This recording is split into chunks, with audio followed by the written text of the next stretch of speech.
O Setembro Amarelo é um mês muito importante, porque é um mês onde a gente vai pensar sobre o suicídio, a gente vai pensar sobre a depressão. É nesse momento que a gente tem que quebrar esse tabu de falar sobre esse assunto, porque é uma crença em nossa sociedade que falar sobre esse assunto as coisas vão piorar, e acredito que não. Acredito que quando a gente fala sobre o assunto, a gente leva essas informações para as pessoas que estão precisando e a gente promove uma qualidade de saúde mental e de vida para a nossa sociedade.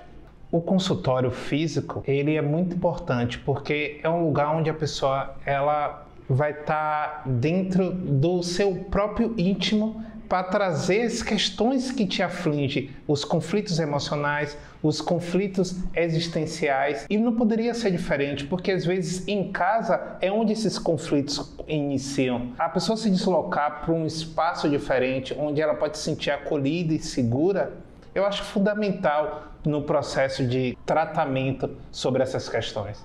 A família tem que prestar atenção no comportamento desse indivíduo. Ele começa a ficar calado, ele começa a ficar silencioso, e quando ele diz algo, ele diz no sentido de querer desistir de tudo, nada mais me alegra. A pessoa ela começa a ter pensamentos depreciativos de si e da própria existência. E esses são os primeiros sinais que quem está observando pode começar a ficar atento e começar a se aproximar mais dessa pessoa. A melhor coisa é procurar um profissional. E enquanto procura esse profissional, evitar um comportamento que acaba piorando a situação, que é isso é frescura, isso é besteira, isso é falta de Deus. Esses comentários, eles acabam potencializando aquela dor que aquele adolescente ou aquele adulto ele pode estar passando.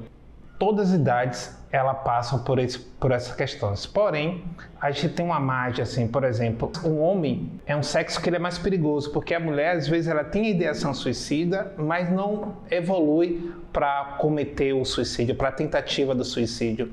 Porém, quando é um homem adulto, essa chance da ideação suicida ela pode aumentar, e o cuidado precisa também estar atento. A pandemia, ela mudou o contexto da maioria das pessoas, né? E algumas pessoas conseguiram se adaptar e outras não. E essas que não conseguiram se adaptar, que é uma questão da inflexibilidade cognitiva, e isso acabou potencializando, né, a ansiedade, potencializando a depressão. Algumas pessoas até já tinham, mas com a pandemia isso se potencializou e isso não diminuiu ao longo do tempo, que a pandemia ela deu uma afrouxada, só que as pessoas ainda continuam com esses sintomas altos. E a gente precisa cuidar dessas pessoas, acolher esse público que foi afetado pela pandemia. O público mais jovem, ele estava se adaptando, e esse processo da adaptação da vida do adolescente para a vida adulta foi mexido com a pandemia. E isso pode gerar gatilhos para levar esse jovem a adoecer mais do que a nossa sociedade tem adoecido os jovens.